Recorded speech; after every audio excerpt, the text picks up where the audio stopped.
ఇలా గజిబిజిగా ఉన్న కౌంటర్ టాప్ని సింపుల్గా చిన్న చిన్న వస్తువుల్ని చేంజ్ చేయడం వల్ల ఇలా నీట్గా అయితే ఆర్గనైజ్ చేసుకోవచ్చు. చాలా అంటే చాలా సింపుల్గా అయితే క్లీన్ చేసుకోవచ్చు అండి. నాకు తెలిసిన కొన్ని టిప్స్ని అయితే మీతో షేర్ చేసుకుంటాను. హాయ్ అండి, random Telugu life style vlogs. అందరూ ఎలా ఉన్నారండి? మేమైతే చాలా బాగున్నాం. మీరందరూ కూడా బాగుండాలి అని మనస్ఫూర్తిగా కోరుకుంటున్నాను. ఈరోజు వీడియోలో నా కిచెన్ కౌంటర్ టాప్ని తీసుకోవడానికి వీలుగా చిన్న చిన్న చేంజెస్ చేస్తూ చాలా నీట్గా అయితే ఆర్గనైజ్ చేసుకోవచ్చండి. నేను ఎలా ఆర్గనైజ్ చేసుకున్నాను, నాకు తెలిసిన కొన్ని టిప్స్ని అయితే మీతో షేర్ చేసుకుంటాను. కిచెన్ చిన్నగా ఉన్నా పెద్దగా ఉన్నా మనం కిచెన్ కౌంటర్ టాప్ని కానీ కిచెన్ కానీ ఆర్గనైజ్ చేసుకునే దాన్ని బట్టే మనకు స్పేస్ అనేది ఉంటుందండి. ఎలా పడితే అలా ఆర్గనైజ్ చేసినా కానీ తీసుకోవడానికి వీలుగా ఉండదు. అలానే ఎక్కడ వస్తువులు అక్కడే పెట్టేయాల్సి వస్తుంది.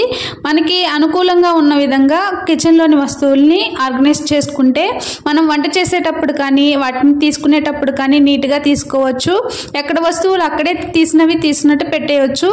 అలా కాకుండా ఆర్డర్ ప్రకారం పెట్టుకోకపోతే ఒకసారి తీసినవి ఇంకో చాటు పెట్టడం అలా చేస్తూ ఉండడం వల్ల కిచెన్ కౌంటర్ టాప్ అయితే గజిబిజిగా అవుతుంది.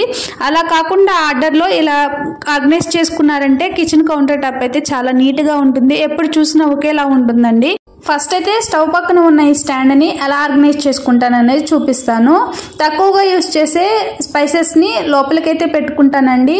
ఇలా బిర్యానీ స్పైసెస్ కానీ ఇలాచీ పౌడర్ కానీ ధనియాలు కానీ ఇంకా మిగిలినవి తక్కువ యూస్ చేసేవైతే ఇలా లోపలికి పెట్టుకుంటాను. ధనియాలను ఎక్కువగా పచ్చళ్ళు వాటిల్లోనే యూస్ చేస్తూ ఉంటాం కదా.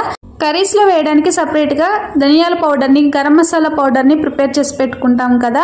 రోటి పచ్చళ్ళు అయితే ఇలా డైరెక్ట్గా ధనియాలని ఫ్రై చేసుకుని వేసుకుంటాము. అందుకని అవి తక్కువగా వాడతాం కాబట్టి లోపలికి పెట్టుకున్నాను.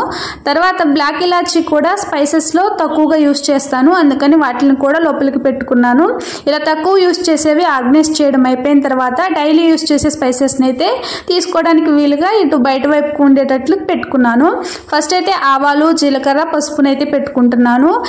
వచ్చేసి జీలకర్ర, సోంపు, వాము కలిపి పౌడర్ చేసి పెట్టుకున్నాను. ఈ పౌడర్ని డైలీ హాట్ వాటర్లో వేసుకుని అయితే తాగుతాము.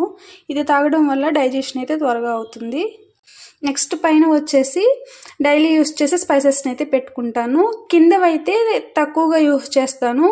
తాలింపు దినుసులు ఇవైతే ఎక్కువగా యూస్ చేస్తాను కాబట్టి తీసుకోవడానికి వీలుగా కిందనైతే పెట్టుకున్నాను. మొత్తం దీనిపైన పెట్టుకోవడానికి వీలు కుదరదు కాబట్టి ఇలా తీసుకోవడానికి వీలుగా ఇక్కడైతే పెట్టుకున్నాను. పైన అయితే ఫస్ట్ వచ్చేసి కారం, సాల్ట్, శనగపప్పు, అలానే ఇందులో ఫ్రైల కోసం సపరేట్గా కారాన్ని అయితే ప్రిపేర్ చేసుకుంటానండి. నార్మల్ కారం కాకుండా అందులో కొన్ని స్పైసెస్ని అయితే యాడ్ చేసి సపరేట్గా కారంని అయితే ప్రిపేర్ చేసి పెట్టుకుంటాను. అదైతే ఇప్పుడు లేదు, అయిపోయింది. ప్రిపేర్ చేసినప్పుడు ఎవరికైనా కావాలి అంటే కామెంట్ సెక్షన్లో కామెంట్ చేయండి, షేర్ చేస్తాను. టేస్ట్ చాలా బాగుంటుంది ఈ కారం ఫ్రైస్లో వేసుకోవడం వల్ల. ఇది కూడా ఇక్కడే పెట్టేసుకుంటున్నాను. తర్వాత స్పైస్ ర్యాక్ పక్కన ఉన్న వస్తువులను అయితే ఆర్గనైజ్ చేసుకుంటున్నాను. ఇందులో యూస్ చేయనివి కూడా ఇక్కడ పెట్టేశానండి. అవి మొత్తం తీసేసి కౌంటర్ టాప్ని అయితే నీట్గా క్లీన్ చేసుకుంటాను. ఫస్ట్ అయితే ఈ ఎగ్స్ని అలానే కట్ చేసి పెట్టిన ప్యాకెట్స్ని కూడా తీసి ఫ్రిడ్జ్లో పెట్టుకుంటున్నాను. నెక్స్ట్ వంట చేయడం పూర్తయిపోయిన తర్వాత లైటర్ కానీ నైఫ్స్ కానీ ఇలా కౌంటర్ టాప్ మీద పెట్టి వదిలేస్తూ ఉంటాము ఆర్గనైజ్ చేయకుండా.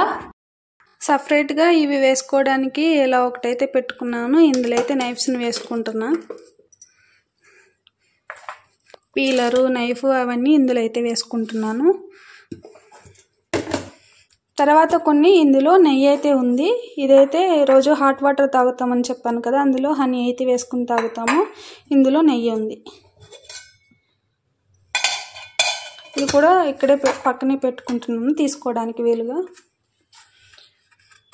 చాపింగ్ బోర్డ్ని అయితే ఇలానే వదిలేస్తే ఎక్కువ స్పేస్ అయితే ఆక్యుపై చేస్తుంది కదా.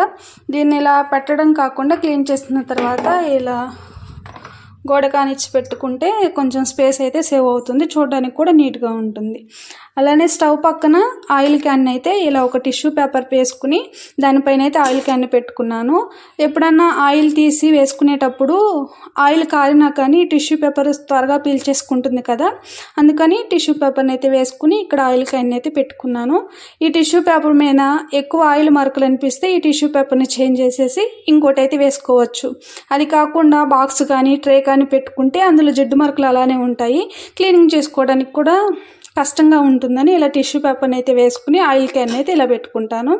ఇందులో వచ్చేసి డైలీ యూస్ చేసే ఆయిల్ కాకుండా, వేడి చేసిన ఆయిల్ కాకుండా నార్మల్ ఆయిల్ని వేసుకోవడానికి ఈ ప్లాస్టిక్ అయితే ఇది పెట్టుకున్నాను. తర్వాత ఒక పచ్చడి డబ్బా అయితే ఉంది. ఇందులో అయితే కొన్ని స్పూన్స్ అయితే ఉంటాయి. ఇక్కడ విస్గరు స్పూన్స్ అవి అయితే ఉంటాయి.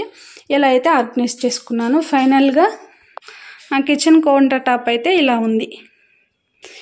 ఇలా కిచెన్ కౌంటర్ టాప్ని ఆర్గనైజ్ చేయడం అయిపోయిన తర్వాత కిచెన్ నీట్గా ఉండటానికి, అలానే మంచి స్మెల్ రావడానికి ఆర్గనైజ్ చేసిన తర్వాత ఇలా కాలిన్ కానీ లేకపోతే ఏదైనా లిక్విడ్ని కానీ స్ప్రే చేసి తుడుచుకుంటే నీట్గా అయితే ఉంటుంది. స్మెల్ కూడా మంచి స్మెల్ వస్తుంది.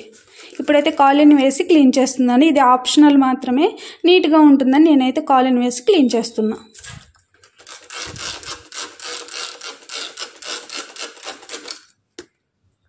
ఇలా స్ప్రే చేసిన తర్వాత తడి క్లాత్ తీసుకుని మొత్తం వైప్ చేసుకుంటున్నా.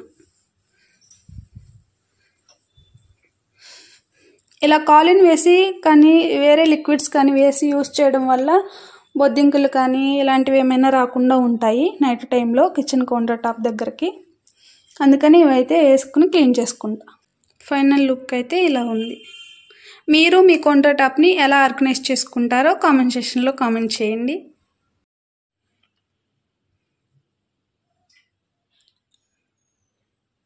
వీటితో పాటు వంట చేయడం అయిపోయిన తర్వాత షింక్లో ఉన్న అంట్లన్నిటిని ఎప్పటికప్పుడు క్లీన్ చేసుకుని అయితే పెట్టుకుంటానండి. ఇలా చేయడం వల్ల షింక్ స్మెల్ రాకుండా ఉంటుంది, అలానే నీట్గా కూడా ఉంటుంది. ఇలా నేనైతే కిచెన్ కౌంటర్ టాప్ని సింపుల్గా ఆర్గనైజ్ చేసుకుంటాను. నేను ఆర్గనైజ్ చేసుకున్న కిచెన్ కౌంటర్ టాప్ మీకు ఎలా అనిపించింది అనేది కామెంట్ సెక్షన్లో కామెంట్ చేయండి. ఈ వీడియో మీకు నచ్చితే ప్లీజ్ వీడియోని లైక్ చేసి ఛానల్ని సబ్స్క్రైబ్ చేసుకుని సపోర్ట్ చేస్తారు అనుకుంటున్నాను.